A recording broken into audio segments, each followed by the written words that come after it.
আমাদের প্রভু এক নবীর উম্মত, জীবন বিধান ওই শিবানী প্রধান। তবে কেন এখনো হে মুসলমান, এক করিয়া আহ্বান। আলহামদুলিল্লাহ। প্রান্তীয় জেলা কুষ্টিয়া বেড়ামারা থানার অন্তর্গত সরদা ঘাটপাড়া জামে মসজিদের উদ্যোগে সামনে বসা মুসলমান ভাইরা, পর্দার আড়ালের সম্মানিত মা এবং বোনেরা, প্রশাসনের ভাইরা, প্রাণ প্রিয় কুষ্টিয়াবাসী, দল মত নির্বিশেষে কোরআনের এই অনুষ্ঠানে যারা এসেছি, ইবাদত মনে করি। এটা এখন ইবাদত চলছে না, ইবাদত আরম্ভ হয়ে গেছে। ইবাদতে যেভাবে আমরা কথা বলি না, এদিক ওদিকে তাকাই না, হাসাহাসি করি না, গল্প গুজব বন্ধ থাকে, একটা ঘন্টা যদি আপনি কোরআন বোঝার জন্য ইবাদত মনে করে বসেন, ঠিক ওইভাবে থাকবেন। যদি এরপরও আপনি ব্যত্যয় ঘটান, তাহলে আপনার এই আলোচনাটা, এই অনুষ্ঠানটা নষ্ট করার গুনাহ হবে। ফাস্তামিউ লাহু ওয়া আনসিতু। আল্লাহ তাআলা বলেন, কোরআনের আলোচনা আরম্ভ হলে একদিকে চোখ থাকতাম, 2 নম্বরে তোমরা মন কান লাগিয়ে শুনবা। আমরা দুইটা এখানে চাই, কথা বন্ধ হবে এবং আমরা যেন দিলের কান লাগিয়ে শুনতে পারি। লাআল্লাকুম তুরহামুন, আশা করা যায় আল্লাহর রহমত তোমাদের উপর নাযিল হবে। আমরা এখানে এসেছি রহমত পাওয়ার জন্য না গজব পাওয়ার জন্য? এই জন্য আশা করছি আপনি আমার কথা মেনে নেবেন যে আল্লাহ আমাদেরকে ইবাদতের ভেতরে নিয়ে আসলেন, এই প্রচন্ড গরমের ভেতরে। বলেন আলহামদুলিল্লাহ। বিশ্বনবী জানিয়েছেন, মান ক্বালা বিহি সাদাকা, যারা কোরআন দিয়ে কথা বলে এরা সত্য কথা বলে। তাফসীরুল কোরআন মাহফিল যেহেতু লিখে দিয়েছেন, আমরা কথা এখানে বলবো শুরু থেকে শেষ পর্যন্ত আল্লাহর কোরআন দিয়ে। আমান হাকামা বিহি আদালা, যারা কোরআন দিয়ে বিচার ফয়সালা করে এরা ন্যায় বিচার কায়েম করতে পারে। কোরআনের বিচার এখনো পর্যন্ত আমরা দেখি নাই, এই জন্য কাঙ্ক্ষিত মানের শান্তি এদেশে এখনো প্রতিষ্ঠিত হয়নি। এ কথার সাথে একমত আছেন তো? কাঙ্ক্ষিত মানের শান্তি পেতে হলে আল্লাহর এই বাণী, এই কালাম ছাড়া বিকল্প আর কিচ্ছু নেই। বহু কিছু আমরা দেখেছি 53 বছরে, কেউ কিছুই করতে পারেনি। আমরা এবার দেখতে চাই আল্লাহর এই কোরআন দিয়ে যেন বাংলাদেশের এই জমিনটা চলে ইনশাআল্লাহ। এতদিন যারা কোরআনের বিচার ব্যবস্থা কায়েম না করে শুধু মুখে বলে উড়িয়েছিল যে আমরা ন্যায় বিচার কায়েম করেছি, এরা ডাহা মিথ্যা কথা। এর বাস্তব প্রমাণ আমি নিজে। 3 বছর আমাকে অন্ধ প্রকোষ্ঠে রেখে দিয়েছিল। কয়েকদিন আগে আমার মামলা সব খারিজ হয়ে গেছে, আপনারা জানেন। আমি মনে করলাম জিজ্ঞাসা করে বিচারপতিকে যে এতদিন পর্যন্ত আপনার এই আদালতে আমার মামলা আসতো যেত, কি আপনি একদিনও দেননি, আজকে যে একেবারে খালাস করে দিলেন? মানে হয়তো এই কথাই আমাকে বলতো যে হুজুর আমার হাত বাঁধা ছিল। কি বাঁধা ছিল? আজকে যেহেতু হাত খোলা পেয়েছি, কোনো চাপ নেই, আমার কোনো চিন্তাও নেই। সুতরাং এই দেশটাতে ন্যায় বিচার কায়েম করতে হলে এ দেশে যত চাপ আছে উপরের সব চাপ বন্ধ করা লাগবে। ছাত্র জনতা জীবন দিয়েছে যে 9টা কারণে, তার ভেতরে এটা অন্যতম, যে কোনো চাপ থাকবে না। কিসের চাপ? জেল থেকে বের হওয়ার পরে আমি এই ভাড়ামারা এসেছিলাম, কোন জায়গায় যেন আমাকে বলছে হুজুর উপরে চাপ আছে, হবে না। আমিও বলেছিলাম আপনার চাপ সর্বোচ্চ এই জেলার যিনি দায়িত্বে আছেন, আমাদের মাননীয় এমপি যিনি পালিয়েছেন, ওই পর্যন্ত। আর আমার চাপ তো সরাসরি আরশ পর্যন্ত। আরশ থেকে ঘোষণা এসেছে আল্লাহর পক্ষ থেকে, ইন্নাল্লাযীনা ইয়াকতুমুনা মা আনজালনা মিনাল বায়্যিনাতি ওয়াল হুদা মিন বা'দি মা বায়্যানাহু লিন-নাসি ফিল কিতাব উলাইকা ইয়ালআনুহুমুল্লাহ ওয়া ইয়ালআনুহুমুল লাঈনুন। সূরা বাকারা 159 নম্বর আয়াতে আছে, 2 নম্বর পারার 3 নম্বর পৃষ্ঠার 4 নম্বর লাইনে পাবেন তাফসীরে ইবনে কাসির আর ফি জিলালিল কোরআনের ব্যাখ্যা। আল্লাহ পাক বলেন, নিশ্চয় যে বা যারা গোপন করছে ভবিষ্যতেও করবে। ইয়াকতুমুনা এই শব্দটা আল্লাহ গঠন করেছেন, বানিয়েছেন দুইটা কাল দিয়ে, বর্তমান ভবিষ্যৎ, প্রেজেন্ট ফিউচার। তার মানে এখন যারা আমরা গোপন করছে, ভবিষ্যৎ বলতে কিয়ামত পর্যন্ত আমরা যারা এই কোরআনের কথা জানার পরেও গোপন করে রাখবো। আল্লাহ পাক বলেন, এই মানুষগুলোর উপরে আমি আল্লাহ নিজে না, আমার যত সৃষ্টি জগৎ আছে সবাই এর জন্য লানত দেয়, বরদোয়া করে। আপনি কোরআনের কথা প্রচার করতে আসতে গেলে বলতেন উপরের চাপ আছে, আপনার চাপ খুব বেশি হলো এই পর্যন্ত, তা আমাকে যিনি চাপ দিয়েছেন তিনি আমার মালিক, এমন কড়া কথা জানিয়েছেন। কোরআন জানার পরে যদি কেউ গোপন করে রাখে, এর সঠিক কথাগুলো, হক কথাগুলো না বলে, শুধু আল্লাহ নিজে না, যত সৃষ্টি আছে সব তার জন্য বরদোয়া করে, বলেন নাউজুবিল্লাহ। আমার এই আয়াতটা ব্যাখ্যা সহ পড়ার পরে মনে হয়েছে এদেশে লক্ষ কোটি মানুষেরা এখন আল্লাহর বরদোয়ার ভেতরে আছে। ইয়াদের ব্যাখ্যায় আমি হাদিস পেয়েছি, বিশ্ব নবী জানিয়েছেন, বাল্লিগু আন্নি ওয়ালাল আয়া। নবীজি কিন্তু বাল্লিগ দেননি। কুষ্টিয়াবাসী, এখানে আমার মনে হয় অনেক আলেম এসেছে, দুই পাশে বসে আছে, স্টেজে আছে। বাল্লিগু বহু বচন দিয়েছেন। এ বাল্লিগুর ভেতরে হামজা যেমন আছে, অধ্যাপক শহীদুল ইসলাম নেই। আসতে বলেন, আজকের আলম সাহেব নেই। এ পৃথিবীতে যে আল্লাহ বলে একজন আছে স্বীকার করে, সেই বাল্লিগুর ভেতরে শামিল। তোমরা প্রচার করো সবাই মিলে, আন্নি আমার পক্ষ হতে, ওয়ালাউ আয়া যদি একটা আয়াত তোমাদের জানা থাকে। প্রাণ প্রিয় কুষ্টিয়াবাসী, আপনাদেরকে আমি বাঁচাতে চাই। কোরআনের চোখ লাগিয়ে দেখতে পাচ্ছি এই হাদিসটা কিয়ামতে আমাদের বিরুদ্ধে যাবে। সবাই মিলে দায়িত্ব পালন করো, যে যতটুকু জানো, যতটুকু জানা আছে ওইটাও দুনিয়ায় জীবিত থাকতে পৌঁছিয়ে দাও। এ ঘোষণা কার? রাসূলের। কার? আল্লাহর আদেশ মানা যেমন ফরজ, রাসূলুল্লাহর আদেশ মানা কি? বলেন বলেন। নবীজির আদেশ মানাও ফরজ, কারণ তাকে আল্লাহ শারিহ বানিয়েছেন, শরীয়ত প্রণেতা। তিনি যদি হ্যাঁ বলতেন, তাম দুনিয়ার মানুষের জন্য এটা হালাল। যদি না বলতেন, তাম দুনিয়ার মানুষের জন্য এটা হারাম হয়ে যেত। এত বড় পাওয়ার দিয়েছিলেন আল্লাহ পাক নবীকে, পৃথিবী থেকে শুধু পা তুললে আসমানে চলে যেতেন। নবীজি একবার হাতের আঙ্গুলে ভাবে ইশারা দিয়েছিলেন, তার সম্মানে আল্লাহ আকাশের চাঁদ পর্যন্ত 2 টুকরা করে দিয়েছেন। বলেন আলহামদুলিল্লাহ। এত বড় পাওয়ার যে নবীকে দিলেন, তার কথা ছিল সবাই মিলে পৌঁছাবা, কেউ যেন বাকি থাকবা না।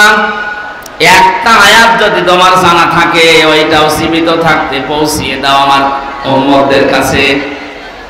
বিদায় হজের ভাষণের সময় নবীজির সামনে মাত্র 1,14,000 কম বেশি এরকম সাহাবী ছিল।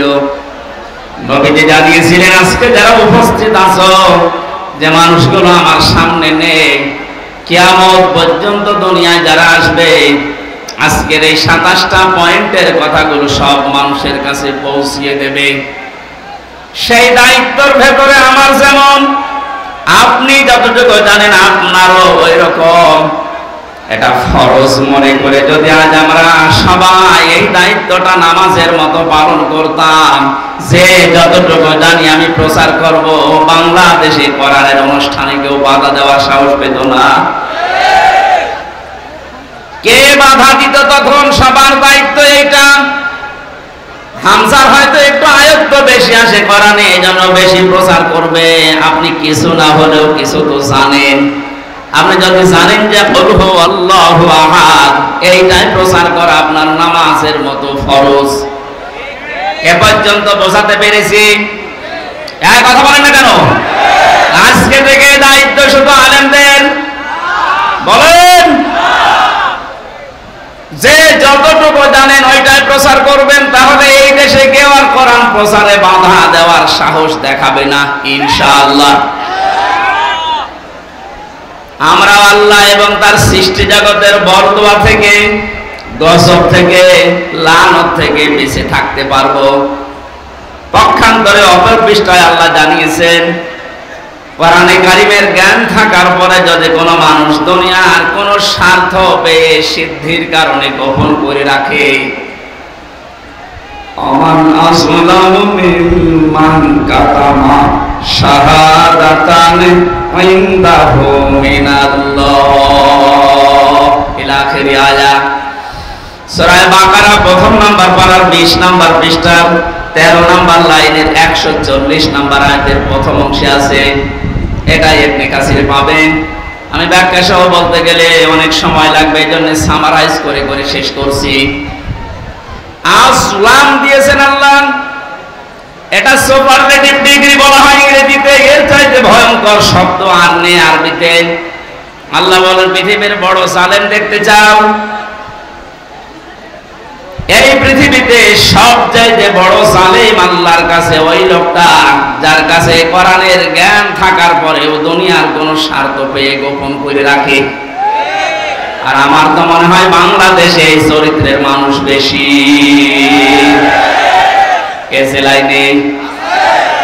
এখানে হাত তোলেন তো।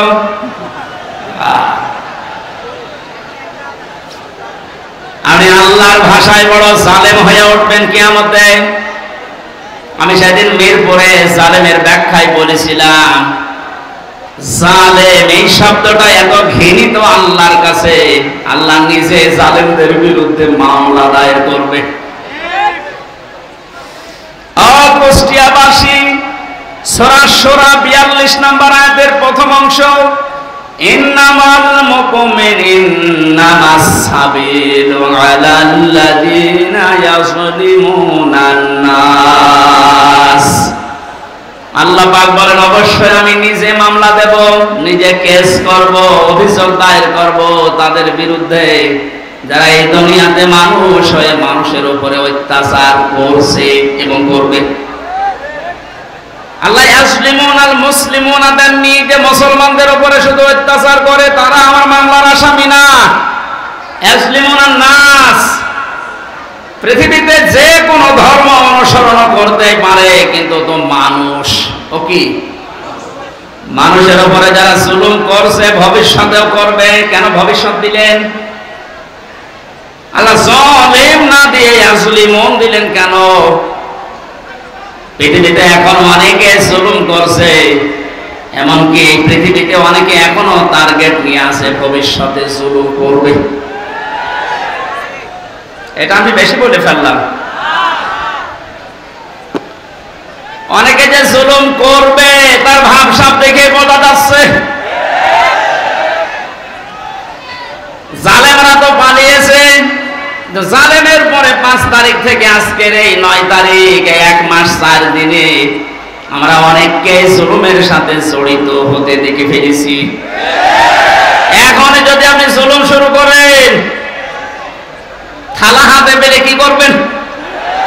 সুতরাং আপনি থামেন।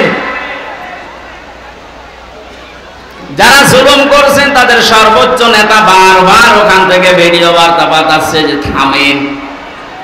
এ দলের নাম নিয়ে কেউ যদি জুলুম করে, অত্যাচার করে, চিন্তায় করে, যে কোনো কাজ করে, এর জন্য দল দায়ী না, সে তার নিজের জন্য দায়ী। এদেশের মানুষ কন্যা নামে যিনি পরিচিত ছিলেন, আমরা দেখেছিলাম, বাতাস একটু ঘুরে গেছে তখন ভিডিও বার্তা দিয়েছে, ছাত্রলীগ এটা আওয়ামী লীগের কোন অঙ্গ সংগঠন না। এত আদর মহব্বত দেখতাম, অথচ বাস্তবতায় একটু বাতাস ঘুরেছে, তাই যদি এই পরিচয় দিয়ে ওরা আমাদের দলের কেউ না, অঙ্গ সংগঠন না, যিনি অলরেডি এখন ঘোষণা দিতেই আছে প্রতিদিন কিছু মানুষের কাজ কারবার দেখে, এরপরও যদি আপনি সংশোধন না হন, আপনারও কপালে জালেমদের মতো আগুন লাগবে। আমি আর নিচে নামলাম না, নাকি আরো নামবো? অত নিচে নামা ঠিক হবে না, কারণ এখনো তো ভালো শুরু হয়নি। এই আয়াত দিয়ে যেটা শিক্ষা দিতে চাই, কুষ্টিয়াবাসী 64 জেলার ভেতরে কুষ্টিয়া আমার কাছে প্রিয়, কারণ এখানে আমার জন্ম। সব জেলার চাইতে আপনাদেরকে বেশি ভালোবাসে একটু, কারণ এখানে আপনাদের সাথে আমার সম্পর্ক একটু বেশি। কথা বলে ঠিক কিনা? আশা করছি আপনি বুঝেছেন। জালেমরা কিন্তু হামজার টার্গেট না, জালেমরা টার্গেট আল্লাহ। সুতরাং 15.5 বছরে যিনি জুলুম করেছেন, আমি 11টা ফেরেশতা দেখেছি। প্রথমে যেটা দিয়ে শুরু হয়েছিল মিডিয়ার 950 উপরে আমার সাথে জেলখানায় 3টা বছর অনেককে দেখেছি। দীর্ঘ শ্বাস যখন ফেলতো, ডাক দিয়ে বলতো, হামজা ভাই আর 1 মাস পরে রিটায়ার্ড হয়ে যাব, অথচ 14 বছর জেলে আছি, কিচ্ছু জানি না। আপনি এই শ্বাসটা কিভাবে নষ্ট করবেন? মাজলুম যদি কোনো কথা মুখ দিয়ে একবার বের করে ফেলে, আল্লাহর নবী জানিয়েছেন, ইত্তাকি দাওয়াতাল মাজলুম ফাইন্নাহা বাইনাহা লাইসা বাইনাহু ওয়া বাইনাল্লাহি হিজাব। মুসলিম শরীফের হাদিস। নবীজিকে দিয়ে আল্লাহ বলাচ্ছেন, নবী আপনি বলেন, হে পৃথিবীর মানুষেরা, যা করো করো, কিন্তু মাজলুমের বরদোয়া থেকে নিজেকে বাঁচিয়ে রাখবা। কারণ মাজলুম যদি এরকম কোন শব্দ বের করে ফেলে, ওটা সঙ্গে সঙ্গে আরশে চলে যায়। কত মাজলুমের চোখের পানি জেলখানার অন্ধকার কষ্টে পড়ছে। এই পৃথিবীতে দেখলাম, এই বাংলাদেশ নামে একটা দেশ, এখানে 1628 জন মানুষ এই চেয়ারে বসে দায়িত্ব পালন করছে। মেন যারা, বাস্তবে দেখেছিলাম এই 1628 জনের ভেতরে 1627 জনের হাত বাঁধা, একজনের হাত খোলা ছিল। একজনের হাত খোলা ছিল আবু সাইদের। হ্যাঁ, ওর হাত যদি খোলা না থাকবে, এভাবে করে দিল কি করে?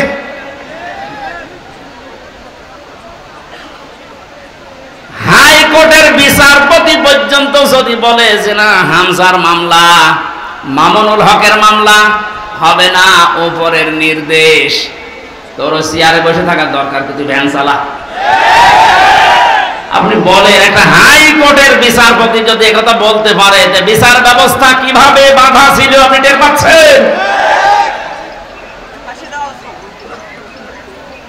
একটা দেশ কত বড় দুর্নীতিগ্রস্ত হয়ে গেলে জাতীয় মসজিদের ইমাম পর্যন্ত পালিয়ে যায়। আর কার নাম বলবেন? জাতীয় মসজিদের ইমামও পালিয়ে গেছে।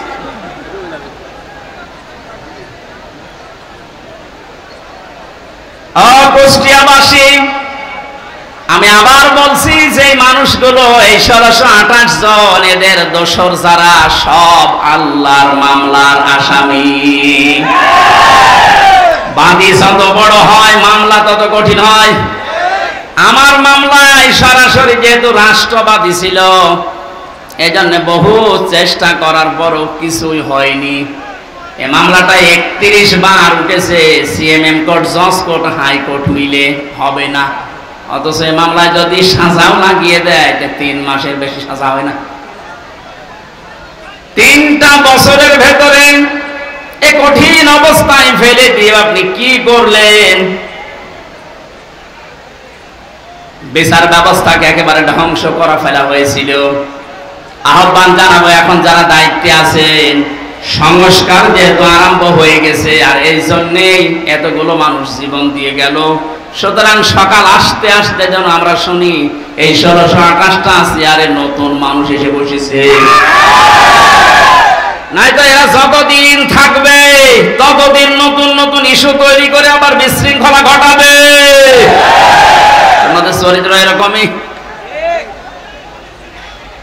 আরে বাস্তবতা দেখেছেন, এরপরও অনেকে জালেমের পক্ষে সাফাই গাচ্ছে, স্ট্যাটাস দেয়, এখনো গোপনে ভিডিও বার্তা পাঠাচ্ছে। আপা আপনি পাল্টাবেন না, আপনি ঘাবড়ায়েন না, আমরা আছি, আপনি ঘাবড়ালে আমরা নরম হয়ে যাই।